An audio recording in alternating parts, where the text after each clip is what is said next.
Hey everybody, I'm Peter, and I'm a moody teenager. He's nasty, and he lives in the shadows. He's Mike. How you doing? Good. Together, we're Rebels Rebels, the podcast where we explore the Star Wars expanded universe through a deep dive of the animated series Star Wars Rebels. And today our guest is a comedian killing it in the mean streets of New York City. She's also a podcaster, co-host of the Unlimited Lives podcast, and the recently completed Fifth Element, a minute-by-minute podcast analyzing the 1997 movie The Fifth Element. She's also a frequent guest on multiple Movies by Minute podcasts and is known the world over as the queen of Movies by Minute podcasts.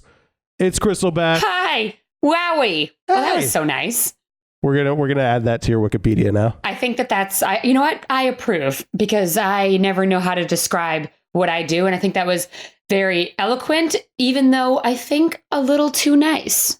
Put it on your resume. Yeah, I know, right? Resumes are hard to write because you always have to, talk about yourself like you like yourself. Yeah, that's why I'm so good at it. Before we get started, please subscribe on iTunes or your favorite podcast app and leave us a review on iTunes. It helps a ton, or so we're told.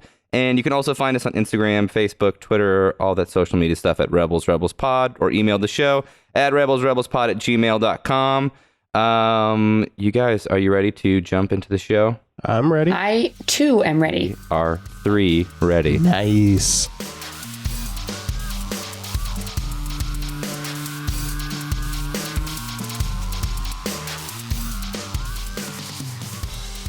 All right, so a quick episode recap. This is Season 1, Episode 8, Gathering Forces. Kanan and Ezra try to protect an Imperial deserter by distracting the Imperial forces. All right, so the episode begins right away with a pursuit. We have the Ghost being pursued by TIE fighters, and this takes place immediately after the events of Empire Day, which was Episode 7. And the crew is being chased by the Inquisitor in that new prototype TIE fighter and a squad of Imperial fighters. The first thing I want to chat about is his sick-ass helmet. Yeah. It's so metal. The Inquisitor looks like he should be in a Swedish death metal band. Yeah. It's really good. Yeah, he's so cool. One of my favorite things of just this, I've only seen season 1 of Rebels because I'm very behind in everything, but I love how they animate his swag. Seriously. Yeah. Oh my God. He is just like the way his shoulders move, and it's just like, oh, I can't walk like that. And I'm a person. The fact that they can animate that like cocky, slow, like he would never run anywhere, even though he does. Totally. But it's that kind of walk. Well, at one point, I remember, it's funny you said that because I remember him walking and I was like, that's very Freddie Mercury. Yeah. And I like that he's wearing like horse riding pants. Sure. They're like kind of poofy and then they go down with the boots. Maybe he has a tauntaun farm. It's very, very bourgeoisie. Ooh. I'm assuming the helmet does something because there's no practical reason you'd have a helmet in a TIE fighter. Like if your TIE fighter exploded, you'd be sucked in, you'd be in space and you'd die, right? So The helmet is, I'm assuming, just for like targeting. I don't know. Well, it's interesting because like just the nameless TIE fighter pilots all have helmets and X-Wings fighters have helmets, but they never put helmets on the main people. So I'm wondering why the Inquisitor has a helmet, but like, Hera for the most part never wears it. Yeah. I always thought what Hera has on her head is her like flight helmet, but even though it doesn't cover her face. Her like old school football helmet thing. Yeah. Yeah. It looks like, what was it, like that Chipmunk show? Where, Rescuers. Yeah, it looks like the Rescuers helmet. Yeah. Oh, man. Know what I'm watching tonight. In the middle of this fight, I like this part a lot. So Ezra is pressing Sibo. It's always hard for me to say that because it's a silent T. But Sibo, more about his parents because there was a cliffhanger that Sibo knows what happened to his parents. And he gets dark. It's the first appearance of Dark Ezra.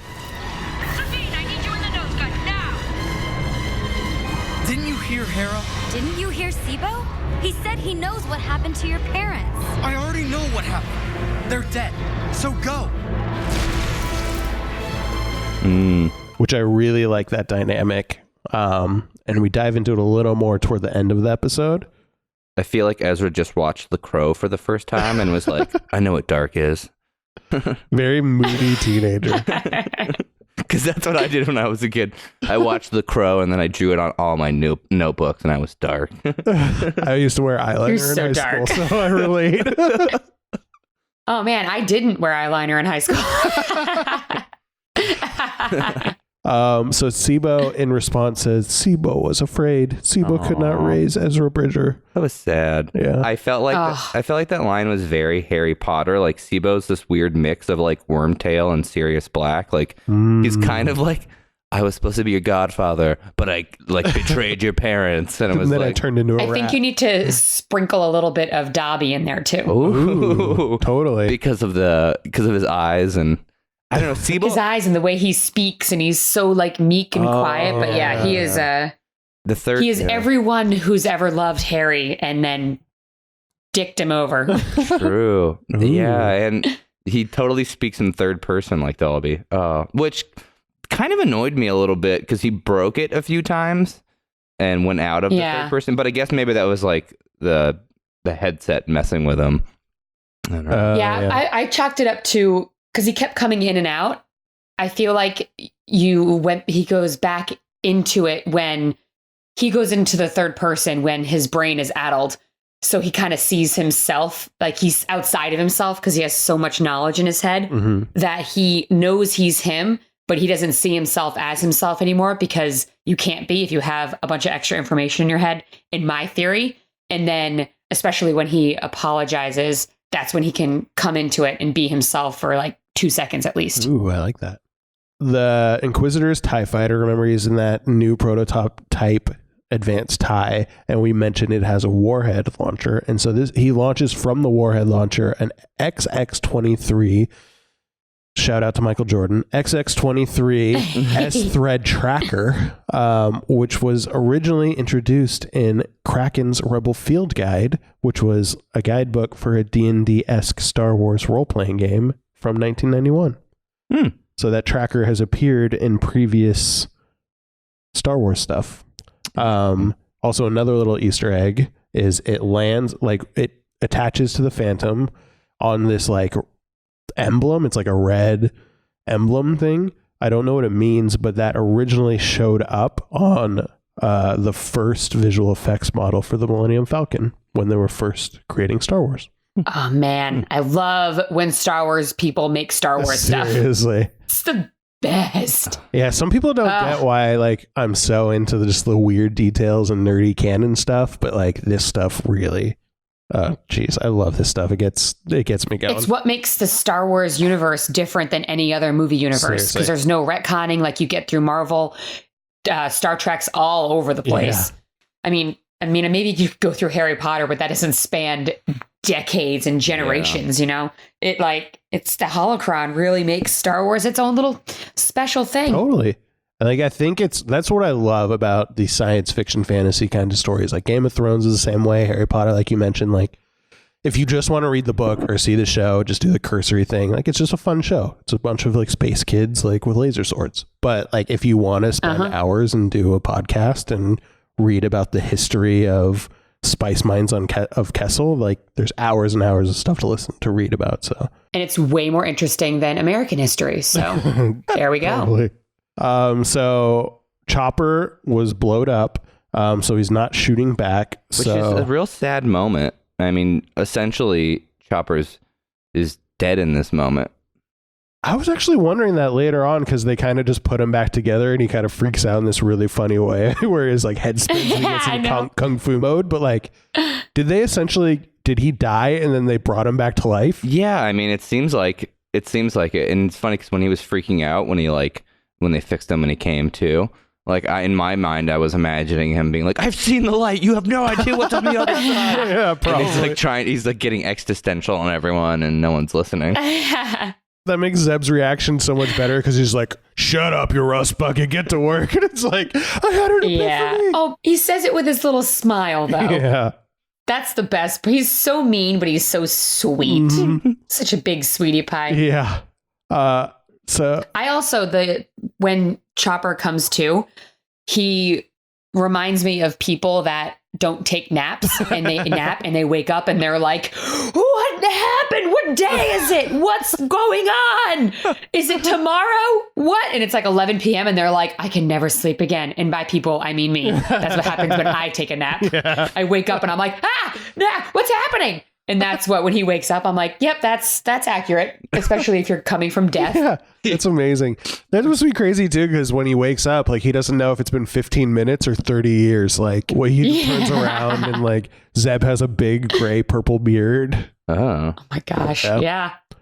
So since Chopper is down, Hera orders Ezra to fix the hyperdrive, which I don't think he's qualified for. No. Yeah. And he's struggling because it's not setting him up for success. Yeah, I mean, and it's like there's no one else on the ship who's qualified to do that other than this dude you just picked up who was basically a street orphan.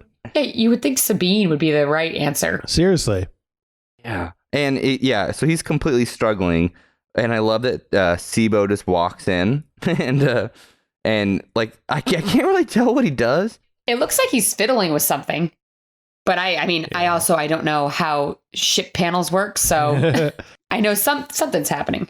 My theory is, so I forgot what movie it is, but basically C-3PO talks to the Millennium Falcon in one of the movies and says like, oh, he's got the Millennium Falcon has a weird dialect. So I feel like this A New Hope. Oh, okay, perfect. A New Hope. Because it's when they're in the isn't it when because they were in the.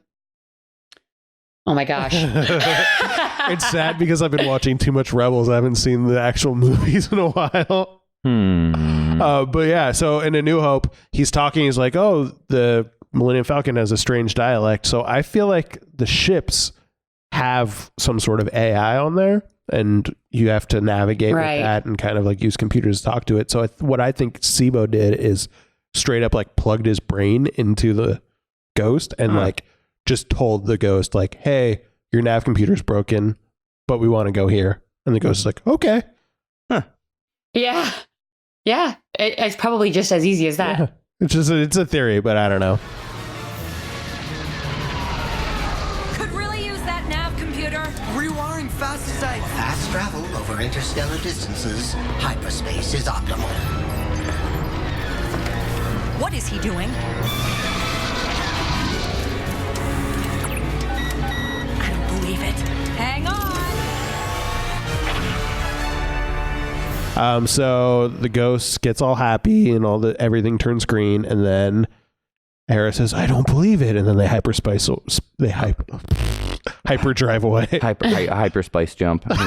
Another Dune reference. Gotta love them hyperspice. Hera says this super sitcom line, and she says, if we don't jump now, this is gonna be our ship's gonna become an actual ghost. Oh yeah, that's right. I feel like it is such a sitcom line. Like, once again, everything she says, you can put a laugh track behind. And gosh, and I wonder if she's said that joke before too. She's just like waiting for someone to acknowledge her. That's why she called Ezra in to begin with. She's like, oh man, I get to use this line that no one else has laughed at yet, but I have a new audience now. I know, she probably, because she's always stuck in the cockpit like waiting for people, she probably just sits by herself like trying out jokes on Chopper. Be like, how about this one, Chopper? And he's burp, burp. That's why he's so angry. Oh, I say this every episode, but I freaking love Hera. Yeah. Mom Hera. Yep. All right. So the next scene we get to is we are aboard the Relentless after the ghost escapes, and we see the Inquisitor talking to Admiral Cassius Constantine. And I researched him, and you will find it very interesting to know there is nothing interesting about him. He's just a guy with a mustache. And a kick butt name. Cassius Constantine. I mean, those mutton chops. Yeah. On his face. Like, huge. And I will say, though, the best part about this scene is that you see like a black droid roll by. And I just feel like all the Empire's droids are black. Like, they have to know they're the bad guys. Yeah. Like, it is such, like, they paint all their droids black. Like, It's like the Hawks versus the Mighty Ducks. Like the Hawks all had black. Ooh, good jerseys, reference. Yeah. right? And the Mighty Ducks were like the bright color. Like you're the bad guys win, and I don't know how I don't see it. It's like that Monty Python thing. The Nazis are looking at each other like, are we the baddies? I like to think of it as maybe a lot of the, the members of the Empire have weight issues. Like they're, self-conscious about what they weigh. And they're like, we have the most slimming uniforms. I have to work for them. Yeah. I wonder if that's why Palpatine's always wearing the black robes. He's like, I look puffy today. Yeah. He's like, I got old boobies. I gotta wear my cape. Yeah, I guess. Yeah, when that force lightning reflected back on him, I mean, not just his face wrinkled, right? It was, it had to have been everything. Oh, He's like, don't look at me. I'm disgusting. Always in So we're back on the Ghost. They're in hyperspace and they're discussing what to do about Sibo. Dark Ezra is angry and doesn't want to help him because he's mean. Yeah. And so Sibo tells the crew that the Empire is tracking the Ghost, and he does like a cool thing where he projects the schematics of the Ghost and shows them where the tracker is from his little headset thing. Yeah. And this is, I love that. So cool. Then this is when Chopper comes back to life and they ask him to scan the ship. Like, yeah. Okay. Thanks for coming back to life. No, scan the ship. Get to work. You rust bucket. And he says, Sibo is right. We are being tracked through hyperspace. Yeah. So crazy. Yeah. So they come up with a plan because the tracker is actually on the Phantom. And this is a running theme about, is this really the best plan? So they say that in the middle of hyperspace, they're going to detach the Phantom, which is extremely dangerous, Sabine tells us. Yeah. Already should be your first cue. That is a bad idea. With Kanan and Ezra in there because they're afraid of being tracked by the Inquisitor, and they're going to fall out of hyperspace and then go somewhere scary, which we'll get to. But so, yeah, I get that the Imperials are tracking them, but like, do they really just not have time to just like stop for a second and like either just let the Phantom go off safely and then get back into hyperspace, or just like let Chopper like fly out with his rockets and like knock the tracker off? No. Well, they're in hyperspace. So if Chopper flies out of the ship, I feel like he would do what the Phantom does. Yeah, he would. Yeah, but I'm saying like stop, like get out of hyperspace, just like take a pit stop for like 5 minutes. Like the whole Ghost? Yeah, just like pull out of hyperspace for a second. Change the coordinates to somewhere nearby, and because she says she can change the coordinates, so change it. That's what something I wondered too. It's one of those little things where it's like, you guys just made this like a little bit harder than you needed to, but I'm all for it because it looked really cool. So I think the logic of separating it comes from we want to keep Sibo safe and out of the Imperial hands. So how we're going to do that, instead of stopping the whole Ghost, we're going to detach the Phantom. That way Sibo is most definitely safe. And if someone is going to get hurt, it's like Kanan and Ezra are kind of sacrificing. They're disposable. Yeah. Even though they seem to be the least disposable of the crew, but yeah, I know, right? like the last two Jedi that they know of. I get that. I guess that's just more of a question. Like, how much time would they have? So say, I mean, I don't know where anything geographically is. So let's just say like their current coordinates, they're going to Yavin and they're on their way, like halfway there is Dantooine. So like, why don't they just be like, all right, change the coordinates to Dantooine. We'll stop at Dantooine for like 15 minutes and like take care of this tracker. Not even. Or not even. Just, like, stop for like pop it off. Yeah, stop for a minute, pop off. I mean, I guess it makes sense so they're in a rush and they don't want to, if they stop, that'll look suspicious, especially if they put their coordinates back in again. That's a good point. So they'll be like, oh, why did they stop there? And they'll go there, but then they'll keep following as well, as opposed to being like, although I guess it does stop anyway because it falls out and it stops anyway. Yeah. Well, I mean, I don't know. If we're going to talk about holes in plans, I mean, we might as well go back to the beginning. And the first thing I thought of is like when the Inquisitor successfully shoots that the targeting missile onto the ghost. Like, why couldn't he just like made that an explosive thing? If it's going to target that well, like just make it an explosive. He wants Ezra. Yeah. Oh, that's true. Oh, yeah. That's true. Oh, You don't want to damage the good. SIBO, and he's prideful. You know what I mean? Like he doesn't just want to win. He wants to gloat. Yeah, and I don't know if it's been established, but do they want to like kill SIBO or do they want to capture him and like see what's in his head? Well, at this point, because you also have to remember this is before the Death Star plans were taken. They're not taking any of these rebellion cells seriously. They think they're pretty invincible right now.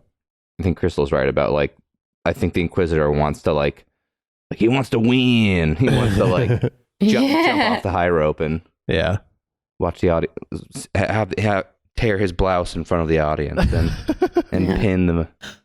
I'm thinking about Nacho. One thing that's Nacho Libre really right interesting about the Inquisitor is that he never blames anyone else for his mess ups. Mm-hmm.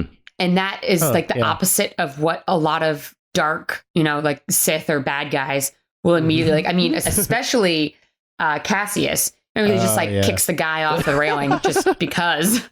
And oh my gosh, when I watch this with my husband, anytime someone dies, we go murder because there's so much death in this show. Seriously. It's just like murder, because that's murder. Oh yeah. He's like kicks off, but the Inquisitor, and especially in this episode, was one of when I was watching this with an analytical mind because I knew we were going to talk about it. I was like, he says his master is going to be displeased, but he never takes it out on the stormtroopers, which must be so unsettling for them. It's scarier. I know. They're like they've been like gaslit. They're just like, oh my god, something worse is probably about to happen. Yeah. And it's funny that you bring that up. We talk about murder a lot on this show because there are so many like straight up murders and even more than murder, like executions. Like, oh my god, you just shot that person like so close in the head. Like that was like, whoa, that takes some real callousness. But it's war. You gotta some do Alexander callousness. Oh, that's where it comes from. All right, so their genius plan, which we've established is probably the best plan, is that Ezra and Kanan can't be on the Ghost because the Inquisitor is not going to stop coming for them. So they decide to go to Fort Anaxes, which is where that abandoned base that Sabine and Hera found with all the nasties that are in the shadows. Whoa. You want to detach while in hyperspace? Do you know how incredibly dangerous that is? Not as dangerous as what I plan to do with the ship. Can't wait to hear this. I checked our current trajectory. If you can modify the hyperspace coordinates, I could. then we can pass by the asteroid field where the old clone base is. You mean the base with the nasties who live in the shadows? Wait, what? So they detach in the middle of hyperspace. This is a pretty cool visual. This is epic. This is I've never seen this. Like it's so cool. It is so when I remember watching this episode for the first time and being like, oh my God, that's awesome. Because I never even thought about what it would look like because I never thought anyone would try to do it, which is why I'm really glad they did. But the idea that it just stretches out reality and it probably hurts really bad.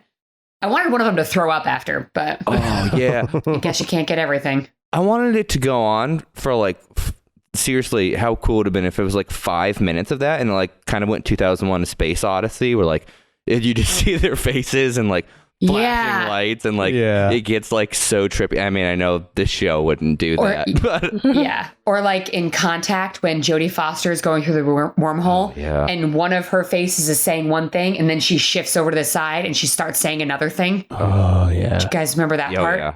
She's like, it's so beautiful. I'm scared. I love it. I have to figure out a way to make like a fan episode of the just 5 minutes of them detaching in hyperspace and getting so trippy. We can play some Jimi Hendrix. We can put some jellyfish in it. So they go to the scary base with the scary monsters.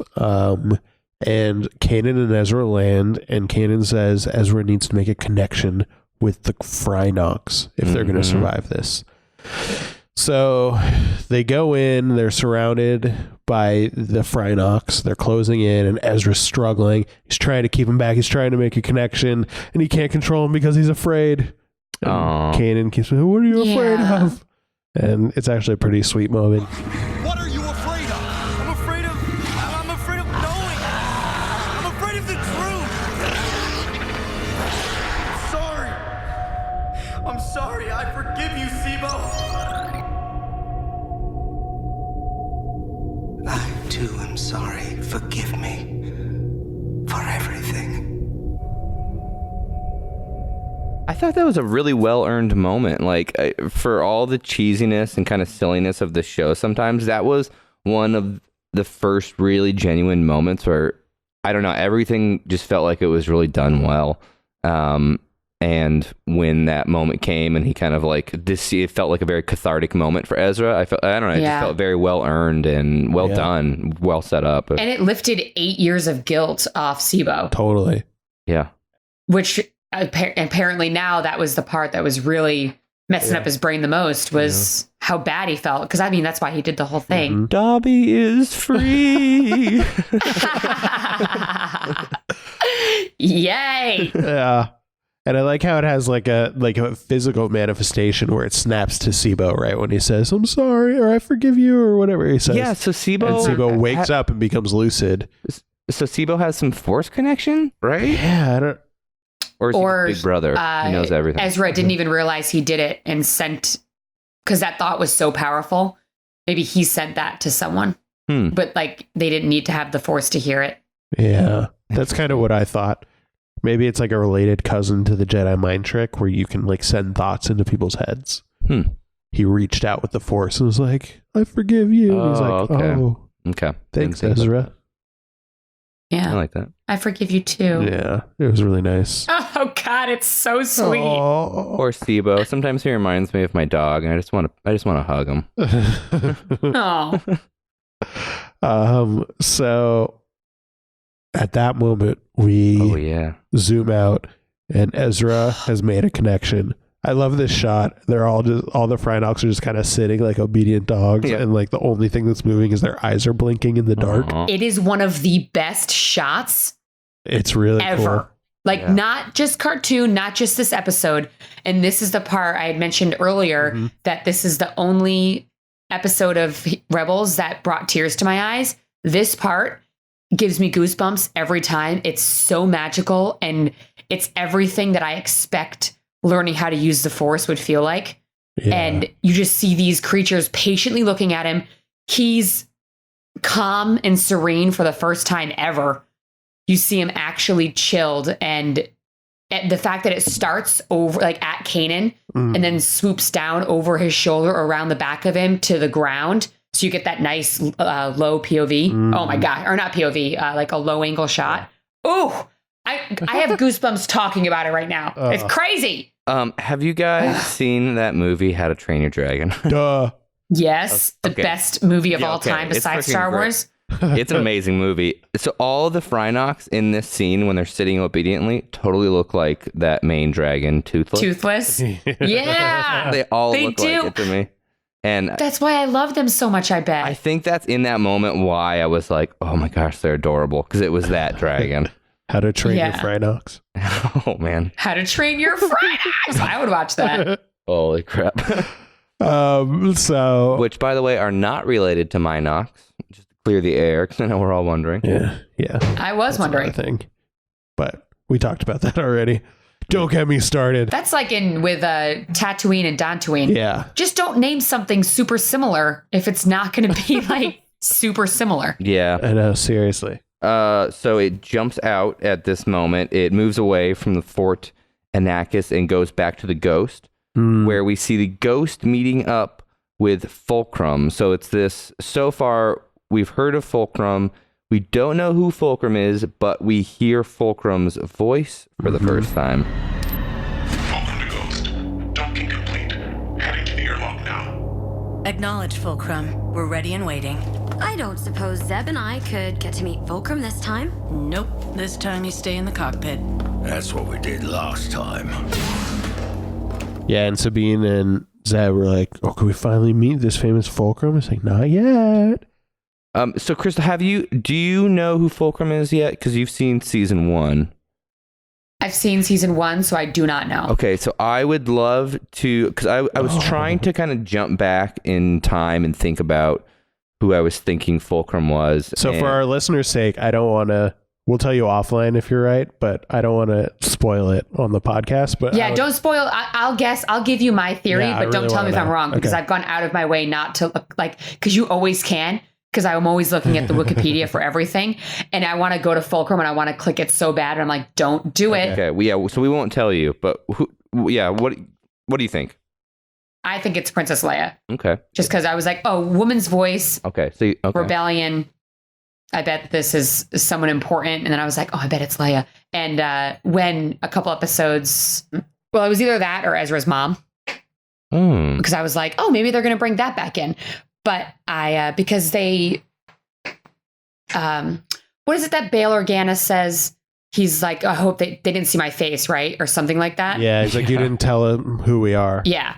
And that made me think along the lines of, oh, maybe this is the Organa's business and they're still trying to keep quiet. Those are my theories. So I'm excited to see what actually ends up happening. Cool. Okay, cool. All right. When you finally see it, you need to email us because I want to get your reaction. I will. All right. Perfect. Tweet at us because I'd be very curious. Cool. So we don't know who Fulcrum is at this point. And before they leave, we see that Sibo is now awake. He's lucid and seems to be in some control of himself now that he's been released by Ezra's forgiveness. And he tells Hera that he tried to make amends with to the Bridgers by downloading all the Imperial data into his head. So he did this, and we know that getting these implants is voluntary. So he did this for a reason. He was trying to get all this data. But while downloading the data, he learned of the Bridgers' fate and leaves a message with Hera for Ezra. So I think that's a nice cliffhanger. Yeah. And again, it's I don't know. Sibo is this is such a genuine episode. Just, after like an episode like Droids in Distress where it's like R2-D2 and C-3PO are being like silly and funny and there's some slapstick going around. This episode, these are the episodes that and the moments that make me love Rebels. Same. So we're back on Fort Anaxis. I don't really know how to pronounce it, but that's what it's called, Anaxis. It's time for the Inquisitor showdown. The Inquisitor heads to the surface with a contingent of stormtroopers. The shuttle's interesting. It's the first time we see it. I thought it was like the Lambda class shuttle from like Empire and stuff like that, but slightly different. It's the Sentinel class shuttle, and it was made for the special edition of A New Hope, but it was never actually used. So they put it in this. Don't like it. I love that they do that. I love that they do that. I like it. Oh. You don't like it? Now that I know it's from the special editions, don't like it. Oh, yeah. I love everything. I love the prequels. I love Clones. I love Rebels. And I love the special editions. It hurts a little bit. But. Yeah. I know. I feel you. You know what I don't like? That they made the Ewoks blink in the Blu-ray. That I do not like. Yeah, that is weird. Yeah, it's pretty creepy. Don't do that. That's like the weirdest thing to change ever, you creep. Just let them not blink. I was just on a podcast where I was like, I think the first time I saw Star Wars was in the theater. And now I think about it and I'm like, that was so naive of me because I can't remember the first time I saw it. I can't. But I remember going to see it in the theater.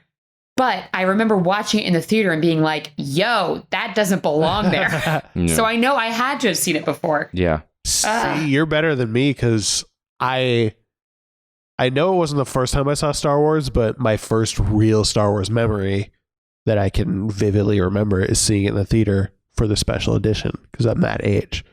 So same. My first like solidifying Star Wars experience was with like weird CGI Jabba the Hutt. And weird like jazz singer like person with the same exact line he said in the other scene. Yeah. He literally Han has the same conversation. I'm like, oh my God. Okay. We're talking about Rebels. I don't want to talk about this anymore.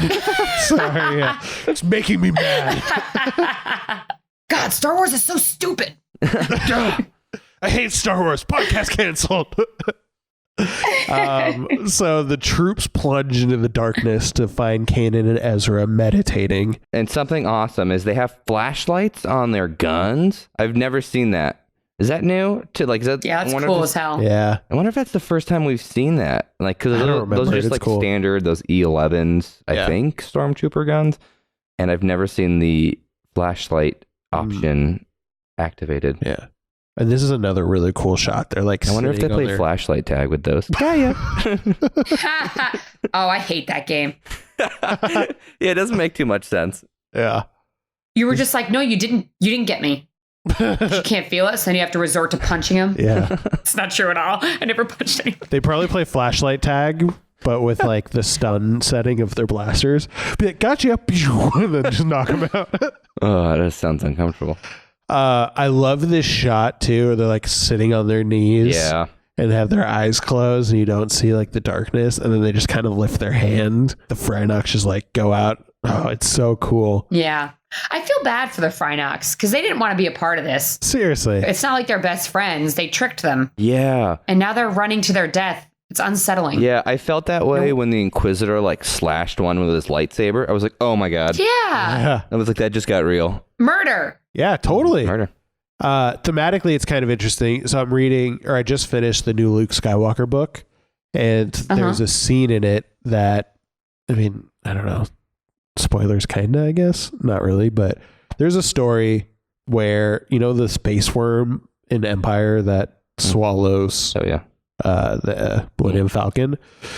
Luke Skywalker gets swallowed by that thing and like lives in it for a while because he can't get out. To get out for some reason, he has to like cut open these creatures' cocoons that like does some force stuff to get him out. It doesn't make a lot of sense. But the big struggle is he has to take a life to save his life, and he almost doesn't do it because he can't bring himself to make that sacrifice on someone else's behalf. And I feel like this is the opposite. They're just like, all right, we're going to take all these creatures and just kill them all for like a distraction, basically, because it doesn't even do anything. Those creatures were definitely trying to kill them before. Yeah, that is fair. But I mean, you're also on their turf. Yeah. You weren't supposed to be there. Totally. They were there living there peacefully. You're going to come in and expect them to be nice to you. And you're like, get out of my house. That's a lot of the Jedi conflict that Luke is going through. You know, all these creatures in the belly of this thing are trying to kill us, but I don't have the right to kill them. Yeah. Both the Inquisitor and Kanan are kind of faking it. Yeah. Because Kanan never finishes Jedi training. The Inquisitor is not really like a Sith. Jedi school dropout. And I think a lot of the new EU is showing like there's shades to the Force. Mm-hmm. Yeah. Not everyone is a Jedi or a Sith. You know, some people are just like Force users who are bad guys, and some people are trying to do good things, but sometimes they screw up. So I think thematically it's actually kind of cool. Yeah. Gotta love that gray Jedi. Yeah. And in the new Darth Vader comics that are coming out right now, the Emperor is like super, he emphasizes the Inquisitors are not Sith. They're yours to control and do your bidding, but they are not us. And so Vader is very much using the Inquisitor as a pawn. So yeah. So the Inquisitor and Kanan start dueling, and Ezra is still commanding Frinox to kind of take out stormtroopers and stuff. I like how like Ezra, like once he gets it, he just gets it, and he's just like, all right, I'm the master of beasts now, and just can completely control them. And so in the middle of the fight, the Inquisitor knocks out Kanan, and then Ezra goes after him, and he just kind of easily disarms him. And he's like, whatever. I have to talk about for a second during the fight. This is one of the first times in Rebels I noticed the music, which is done by Kevin Kiner. He also did Clone Wars, and he also did Love Boat: The Next Wave. Oh. Wow. Yeah, well, he did a lot of stuff, but that's the other one I chose to throw in. The most important one. Love Boat: The Next Wave. But I think this is a really, if you go back and listen to the music during this like 2-minute fight, I've never heard this score before. I could be wrong about that. It's the first time it being there, but I think I don't know. I thought it was really, really great. It is really good music. I love the music in Rebels. Mm-hmm. Every episode, everything, they put just enough of regular Star Wars in, so it feels like you're really watching it. It's awesome. Totally. Which you are. Yeah. And it's so smart. Like, I love that the theme, quote unquote theme for Rebels is just like that music sting, just the dun, dun, dun, dun. Like, it's just like super small. It's so iconic and so Star Wars, but so Rebels at the same time. It's very smart how they did it. Yeah. So the Inquisitor has disarmed Ezra and knocked out Kanan, and he's just like taunting him. He's just like, "You're a wuss.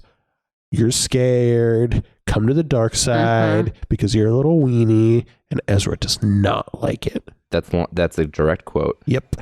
Get back! Ah, yes. Good. Unleash your anger. I will teach you what your master could not.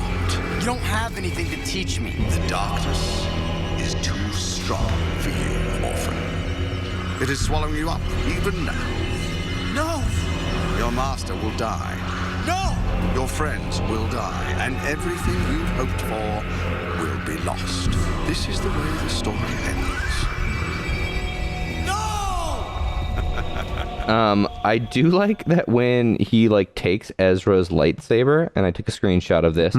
Ezra's face is like he goes from like being scared to like going. He has like this, "Oops, sorry," like this kind of grin. He almost like looks at the camera grin. and is like, "What are you gonna do?" Yeah, it was a Zach Morris moment for sure. So he's being cornered by the Inquisitor. That was a Saves the Bell reference. And he's getting breaking the fourth wall. So in his fear, he goes kind of Super Saiyan and summons a gigantic Frydog. Oh, I got chills. Yeah. Me too. I was like, what's gonna happen? Yep. So this Frydog comes out and corners the Inquisitor, but the stress of controlling such a big creature knocks out Ezra, and he faints. Yeah. 2 comments about this. One, very Star Wars solution to something. What's scarier than a Frynok? A bigger Frynok. Bigger Frynok. Like, that is such a Star Wars move. Like, bigger than a Death Star? A bigger Death Star. Better than a Death Star? A planet Death Star. Like, yeah. And then I really, really like that Ezra faints, because there are a few fantasy novels and shows that do this, where the effects of using magic or the Force have a physical toll on the body, like in Harry Potter, which we keep bringing up. This happens, or if you've read those books, The Inheritance Cycle, this happens. And I really like that that the Force takes a physical toll on him, because it is something physical, right? That you're using, and you don't see it deplete Jedi that often, but maybe it's because they have better control over it and they know how much they can use. They have to, maybe they have mana spells they're drinking in between, but but I like that. I like that physical toll. Yeah, and we see it a lot with Kanan too. He gets tired when he's doing stuff, which is the first time you see a Jedi really getting tired after he does something, because usually they're just like hopping and jumping and doing everything they need to do. So when first time I saw Kanan get tired, I was like, he sucks. He sucks at being a Jedi. But it is awesome to see Ezra faint. Totally. And especially because it was an emotional toll for him too, because the energy he pulled from was not the good kind. Yep. Yeah. And once again, and it feels thematically on track that Kanan is like, he does using the Force takes a physical toll on him, because once again, his training stopped as a Padawan, so he never was able to, learn from Jedi about how to control this. So I like that. Yep. And so Kanan wakes up and he's like, "Oh my gosh, what's happening?" And he's freaked out for Ezra. The Inquisitor ends up fending off the Frydog, but Kanan's able to grab Ezra, who's still knocked out, and run back to the Phantom and escape. Inquisitor says, "My master will not be pleased." Dun, dun, dun. Such a good line. Yeah. Just so matter of fact, and he's like disappointed, and it's like he knows he's going to get in trouble, but he's not taking it out on his friends. Yeah, they don't say, point blank who his master is unless you watch the first episode on Blu-ray. Spoiler. Yeah, which you don't see in the Oh no, I'm just kidding. I knew it. Well, it was in the Blu-ray. If you watch the Blu-ray, but if you're just watching on TV, you don't know that. So it is weird. Like I remember being like, wait, who's the master? Oh my God, could it be Vader? Could Vader be in this show? Which so cool. So they're back on the Ghost. Ezra feels cold and doesn't remember what happened.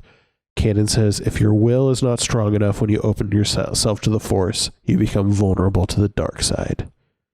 So I like this because you kind of see like the first time that they meet the Inquisitor is the first time that Ezra is even hearing about the dark side. And it seems like Kanan's philosophy is kind of like, maybe if I just don't talk about it, he won't fall to the dark side. And it kind of shows how the abstinence model. Yeah. It's like kind of shows how Kanan's like trying to figure this out because he's never been a teacher and he hasn't even really completed his training and he might not be very good at being a teacher, but he's trying his best. So he has to kind of give him the talk, closing the door, just dad and son talking about the dark side. And he apologizes for not teaching Ezra what he needs to know and says Ezra's powers are growing so fast. To be fair, it's been like a week. Yeah. I don't know. I don't know how long it's been. It can't be more than a month since Ezra's been picked up. Yeah. Although time is weird with this because the episode where Ezra's building his lightsaber, Seb says something about it. He's been working on that thing for months. Yeah. And I wouldn't know time went by unless they said that. Yeah. So there could be a crazy amount of time. Yeah. Well, there's also an episode where like he joins Stormtrooper school and goes through like, and that's months. Many levels of training as a Stormtrooper. Oh no, 1 month. Right? I think Kanan says it's been a month. Yeah, they don't really establish the time frame super well. Yeah. So Hera says that she has a message for Ezra, but Kanan interrupts saying, hey, Ezra needs some time. He's going through changes. And that him and Hera need to talk. Yeah, that was a real mom and dad interaction. Yeah. This is another very sweet thing, but Ezra's a little down in the dumps. So Sabine has a present for him. She gives him the holodisc that Ezra found in the house, but didn't really work. And Sabine cleaned it up for him. And it's a picture of Ezra with his mom and dad. And Sabine gives it to him and wishes him a happy birthday. Yeah. It kills me. It's so good. It's also, this episode is one of the only ones that I've seen where Sabine, or I guess up till now, where Sabine actually calls Ezra by his name and not kid. Yeah. I have one thing to say about this picture, and I'm going to quote someone. Albus Dumbledore. Men have wasted away before it, not knowing if what they have seen is real or even possible. Ooh. This picture is totally the mirror of desire for Ezra. Yeah. Oh my God. I'm so many Harry Potter references today. I love it. I know, right? Harry Potter, Star Wars. Thanks for listening to Harry Potter Minute. They actually just came back with a second season. Do you see that? Yeah, they did. So check that show out. Totally. Yeah. Cool. And that's where the episode ends. Yeah. It was a great episode. Okay, so overall impressions and feelings about the episode. So how we wrap up each episode is we present a rating scale based on it's totally subjective, based on the worst thing in Star Wars in your mind to the best thing in Star Wars in your mind. So here, Peter will give you an example. So my scale is from Jar Jar Binks being farted on by an Eope and him going, Piusa, to that dark lightsaber fight in Return of the Jedi. And he's like, in the Emperor's Chamber. I love that. So between those two things, I put that this episode is Luke in the Rancor pit. Because nice. I am emotionally conflicted about it. I remember watching it on TV. This was the first episode back from the big break that they did. And so I was like really geared up. And I remember thinking like, that was cool, but maybe not as cool as I thought it was. But on revisiting it, I really like it. And I also felt like Malakili because I cried. So it's kind of like a B-. Yeah. Okay. So interesting. B-. So my grade is on a scale of C-3PO was created by Anakin Skywalker, which is awful, to Luke staring into the twin sunset as John Williams' Binary Sunset themes plays while on Tatooine, which is the most magical thing in the world to me. I'm going to call this episode a Luke in Yoda's house on Dagobah helping cook dinner, which to me it resonates this feeling of warmth and love and coziness. And I'm going to give this episode an A. Ooh. Really like this episode. Me too. So we're putting you on the spot here. Okay. But worst thing and best thing. Okay. So I guess on a scale from you used to follow me now, Okie Day, to The Force will be with you always. I think this episode is you're not nice, you're, and then the kiss. Ooh. I just did lines. And I picked you're not nice, you're, because it's the beginning of something really great. And I think that this episode brought me into Rebels the most out of all of them when I was watching it for the first time. Yeah. And it also, this episode had a lot of feeling for me. And that I think is one of the most felt lines in Star Wars. Like, I love you, I know is one thing, but she says that kind of out of desperate needs, might die. You got to say it. But that was like, they're flirting with each other, super close to each other's mouths. And he's like, I'm a nice man. He's like, you're not nice here. And they kiss. Oh, I got goosebumps thinking about it. But that's exactly what this episode does to me too. It gives me goosebumps like crazy. What would the letter grade be if you had to give it? A letter grade? Yeah. Ooh. What does that translate to? Probably an A-, Nice. B+, A-, right on the cusp. Like maybe if it did like extra credit, it would have gotten into the A-. But only because of the weird smirk that he gives when the lightsaber gets taken away. Yeah. That part bugged me. Yeah, that bugged me too. Can't give it a perfect A because there's some parts where I was like, all right. Yeah. Nice. Well, thank you. This is awesome. Where can the people find you? The people can find me online at the Crystal Beth on Twitter and Instagram. You can also listen to me talk on the internet, on podcasts, a lot of podcasts. The internet too? Cool. I do internet things. It's crazy. Nice. And my podcasts are The Fifth Element, which is a podcast about the fifth element that I talk about minute by minute, and Unlimited Lives Radio, which is a video game podcast hosted by 4 comedians in New York who talk about why they love video games and the news of the time and all things like that. And we also stream live on Twitch, that podcast, every week on Thursdays at 6 p.m. Nice. And if you go to moviesbyminutes.com, all of those podcasts, most of them I've been a guest on. Yeah. Perfect. Awesome. Question about your video game podcast. Do you guys ever revisit old video games, or is it? Yep. We have a segment called Popcorn Classics. Okay. Have you ever talked about Xenogears? Oh gosh, Mike's obsessed with I don't this think game. so. I love this game, and no one, and I feel like I can't find anyone to like talk about it with. I'm like, who knows this game? I guarantee you, my husband's played it. He's one of the co-hosts as well. Okay. I guarantee you he has, and we'll talk about it next week. That's awesome. Please. Great. Subscribe to all that stuff. Check her out on all the social medias. Thank you so much, Crystal. This was awesome. Of course. I loved being here. Cool.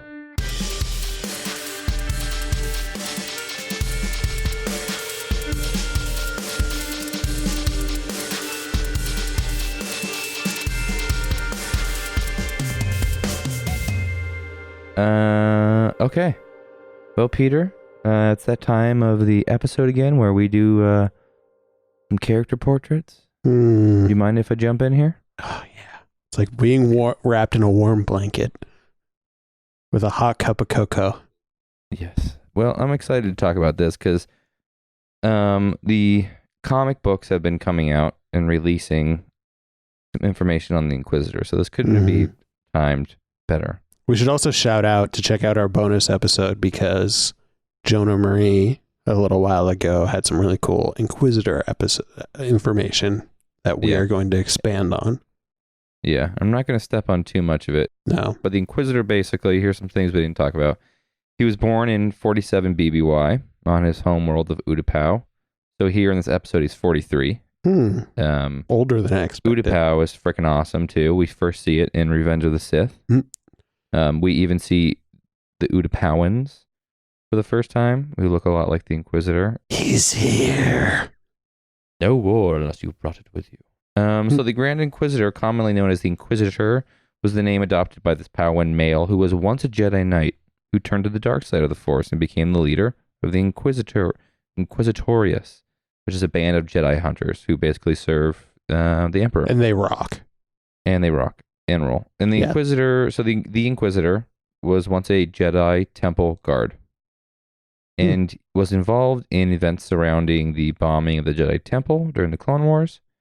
He also arrested the innocent and later exonerated Padawan Ahsoka Tano, as well as he helped capture the culprit Barriss Offee. Are you going to talk about what led to him leaving the Order, becoming disillusioned? A little bit, but you can jump in. Because you just mentioned it. The trial of Ahsoka Tano is what made him disillusioned with the Jedi, because he also thought that she was being treated unfairly.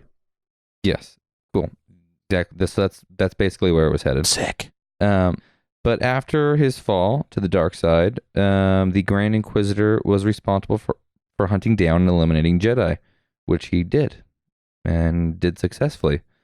He personally served the Sith Lord Vader, for whom he received his direct orders and was intimately familiar with the Jedi records, with the records of the Jedi Temple. And this comes up in those comic books, actually, where you see the Inquisitor actually, you see him in the library, like reading books and like his feet on the table and him like chucking the book to his side.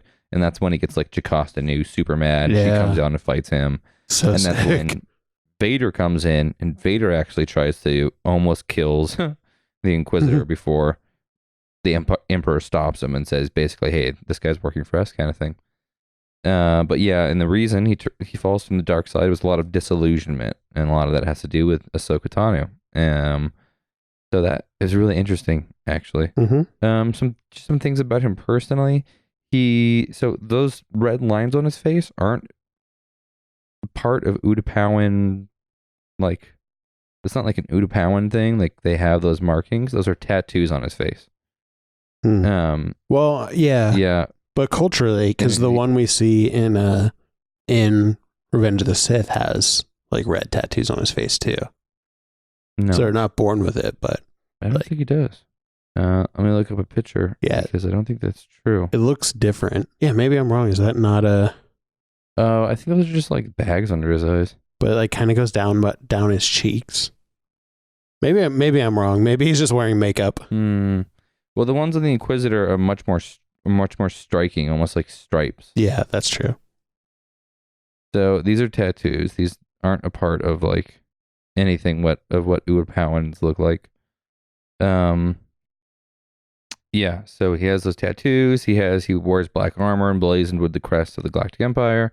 He carries that red gyroscopic double-bladed lightsaber. And yeah, when he flies, this is something I found interesting, because we see him fly a TIE Advanced V1 Starfighter. He has to wear those, like he has to make sure he wears like the special adjutant's helmet, because apparently Pauans have hypersensitive ears. Yeah, that's weird. Which I thought was funny. So they have hypersensitive ears. Why do you need a whole helmet for hypersensitive ears? I don't know, but he has to wear one. Some background on the Inquisitor. He was the first character actually announced for Star Wars Rebels. He was revealed like in a 2013 Comic-Con in New York, in which a video was shown introducing him as the Jedi Hunter and like the recurring antagonist In 2015, Filoni revealed that the Inquisitor appeared in the Clone Wars. And the audience didn't know that. You know, he said like, oh, he was at the Jedi Temple. He was a guard there and a Jedi Knight. And at a press conference for the Twilight of the Apprentice, the finale of the show's second season, Filoni revealed that the Grand Inquisitor was in the Clone Wars 5th season finale, The Wrong Jedi, as one of the Jedi Temple guards who escorted Tanu and Barriss Offee. So, yeah, that's interesting. But there's not a ton to be said about the Inquisitor. I think his story is really interesting, and I think it would have been fun if it was played out a little more in the show and like a little less in the background. But I like his story. Yeah. And I think it's interesting. I think it's just obviously written after the fact. You know what I mean? Yeah. Like they didn't really utilize it in the show super well. Because it is interesting. So there's the Inquisitor. If you have warriors, now is the time.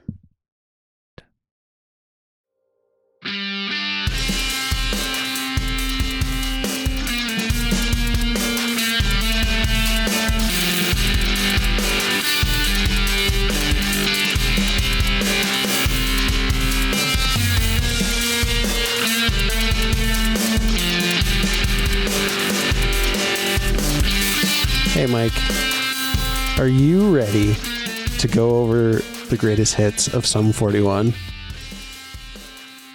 No. Well, that's too bad because it's time that we get into deep. And we're going to get deep on lightsaber forms.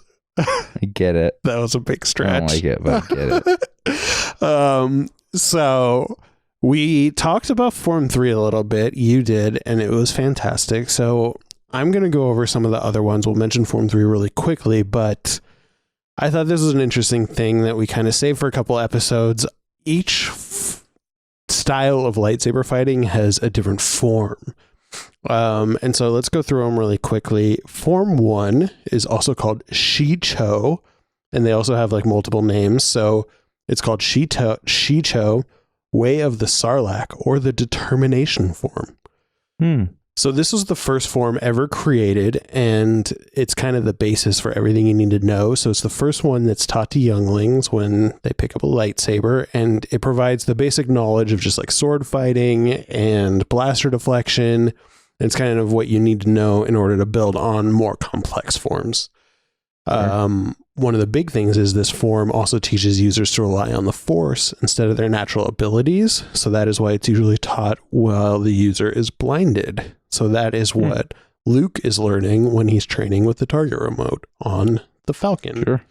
So notable practitioners are everybody, because that's what you need to know. They did say like some people who are just maybe less advanced Jedi just only use Form 1 and never really build on. But they're the real slackers. Form 2 is also known as Murkashi, Way of the Yalsamiri, or the Contention form, which the Yalsamiri, like, is that actually canon? I don't know. I should look into that, but that's something from the Thrawn novel that like, it's like this slug that they're like, that lives in a tree, but it neutralizes Force powers. It's really weird. So like he like has these trees of these slugs, and like it makes Luke Skywalker not able to like fight back. It's weird. But anyway, this is a specialist form for duels. Form 2 relies heavily on careful and controlled strikes instead of powering strength and big swipes. So it's developed as a precise counter to Form 1. So notable practitioners are Count Dooku, the Grand Inquisitor, Ki-Adi-Mundi, Asajj Ventress, and Shaak Ti. I love it. Love Shaak Ti. Yeah. So I should also note for these practitioners, not all of these were, I found various sources that some people practice different things. So some of them I got from different sources, but I also made inferences on some of them, which we'll get to in a little bit. But yeah, you see like Count Dooku is like very like Zorro with his lightsaber fighting. So that's Form 2. Form 3, you mentioned Sorisu, Way of the Mynock, or the Resilience form. is a form more focused on defense than attack. And it's generally only used by the Jedi because it kind of it embodies like, you know, that the whole like always for defense, never for attack, which I know you mentioned. Some of the people who were practitioners, Deepa Billaba and Kanan, Obi-Wan Kenobi, Luke Skywalker, Barriss Offrey, Luminara Unduli, and the Grand Inquisitor. You may notice a theme. Yeah. Yep. Form 4, also known as Ataru, or the Way of the Hawkbat, or the Aggression form, is an acrobatic combat style that's more suited to open spaces. It's powerful and offensive, and it relies on acrobatics and speed. So this form requires the user to allow the force to flow through them, and which gives them almost supernatural abilities. So an example of this would be Yoda, who's like kind of like old and crippled, but he lets the force flow through him when he fights and flips around and does crazy stuff. In the last years of the Republic, Anakin Skywalker actually made adjustments to the classic Form 4 techniques and demonstrated them in a holographic recording that was later found by Kanan. So there's like a little like Form 4.2 that Anakin kind of made. So some of the practitioners are Quinlan Vos, Qui-Gon Jinn, Darth Maul, Darth Sidious, Aayla Secura, Yoda, Anakin, and the Grand Inquisitor. So like this is an example. Darth Maul and Darth Sidious weren't mentioned specifically in any of the things I wrote, but I think it's pretty obvious Darth Maul uses a acrobatic combat style, and Sidious, like when he's fighting Yoda in the chambers and does like that crazy scary flip thing, that seems pretty Form 4-y. So yeah, take it with a grain of salt. Form 5, also known as Shien, Way of the Crate Dragon, or the Perseverance form. Form 5 allowed a Jedi to deflect blaster fire back at an opponent. So it's kind of like a offensive version of Form 3. Yeah. So instead of just deflecting the blaster bolts, you deflect it back at someone to turn it into offensive action. A variant called Gem-So, D-Gem-So, focuses on strong blocks of lightsabers followed by powerful counterattacks. There's also like an ancient style of this, which uses like an unconventional reverse grip, which Ahsoka Tano was fond of. So some of the people who use this are Darth Vader, which I think is like the variant where he uses very strong, powerful moves. Yes, this one sounds like the long European longsword. Like very, yeah. I'm impressed with your sword knowledge. Thank you. Luke Skywalker was known to use it, and Mace Windu. And I'm also throwing this in, but from the Legends, Kyle Katarn, which was a dope Jedi, and Starkiller from the video games were known to use this form. So Form 6 is also known as Neiman, which I think is the lamest of the names, Way of the Rancor, which is probably the coolest of the names, or the Diplomat's form, which is the lamest of the names. This form aims to combine all forms in balance and moderation. So as such, this form is favored by the Jedi because it works in harmony with the Jedi teaching of balance within oneself. It's less intensive than other forms, which allows a user to focus on other areas of the battle, like using force things, like throwing things and force pushes, but it also encourage the user to get the upper hand by outsmarting an opponent. So you might not necessarily take him down with your lightsaber, but you might, we see this with Darth Vader when he's fighting Luke in Empire, he's shooting all those like machines at him and stuff like that while fighting him with a lightsaber. So after, this is very common amongst all the Jedi, but after training with Form 1 for a couple of years, a Jedi would then train for 10 years in Form 6. So obviously most of the Jedi use it, but also the Grand Inquisitor uses it.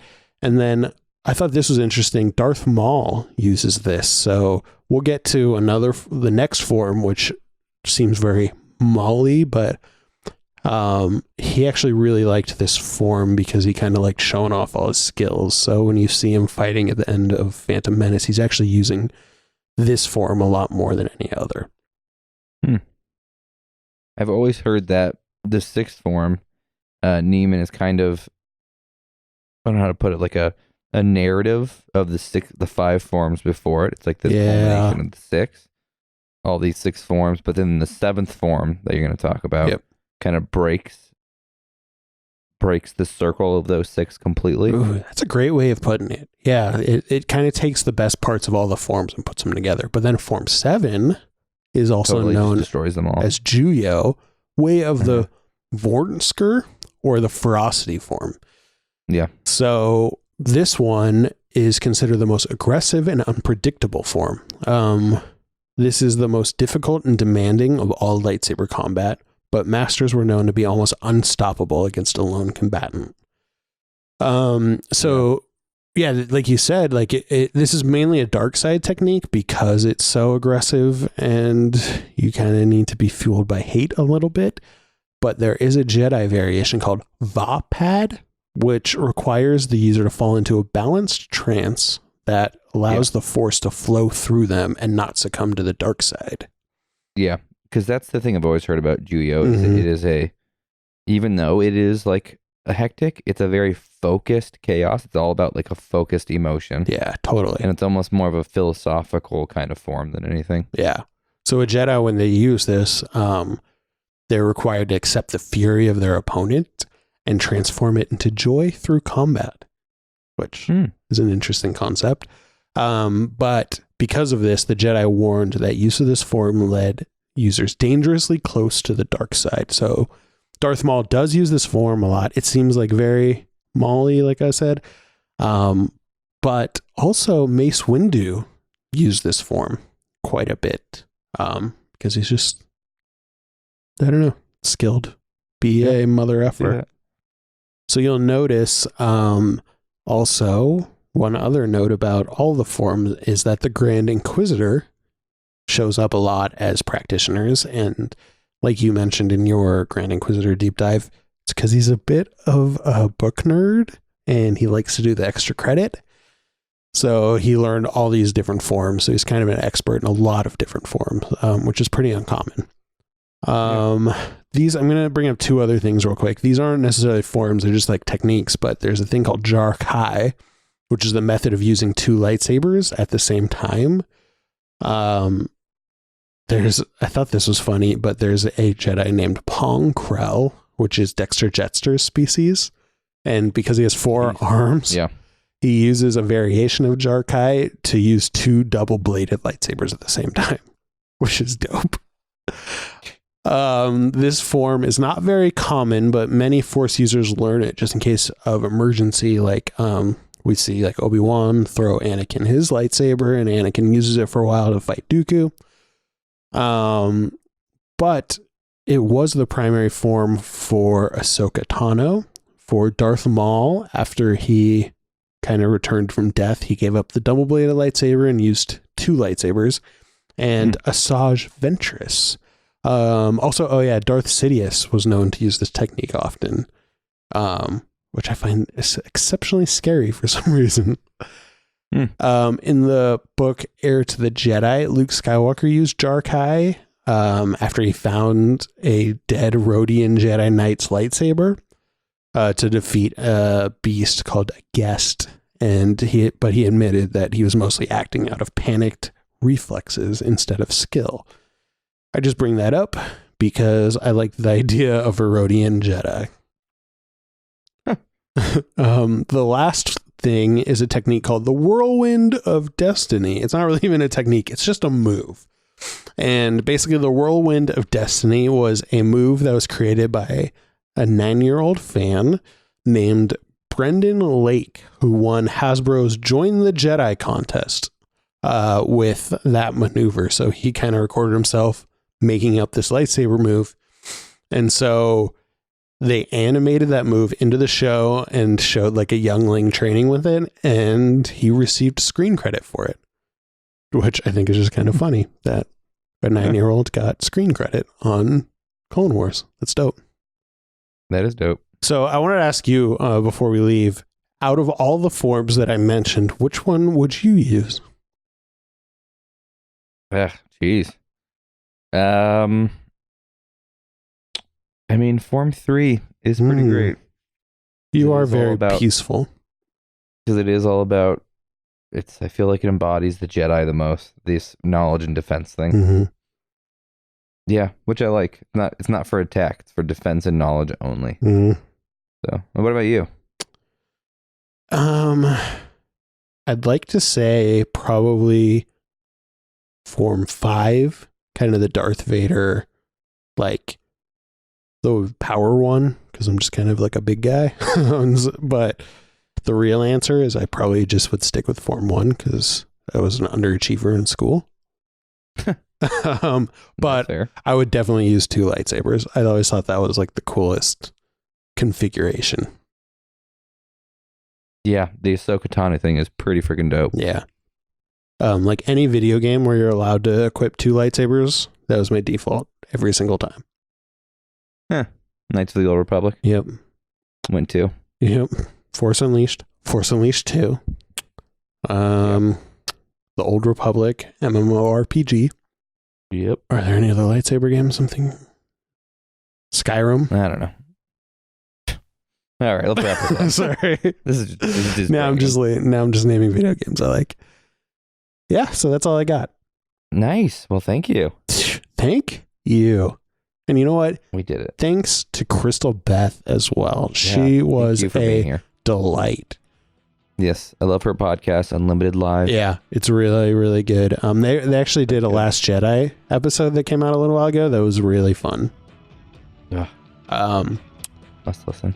So check that out. Check out The Fifth Element and check her out at the Crystal Beth on the social medias.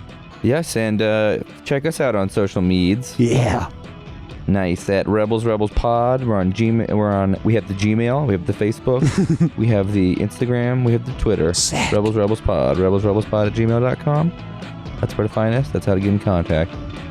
Nice. And, well, until next time, be brave out there. And don't look back. Don't look back. Bye-bye. See you.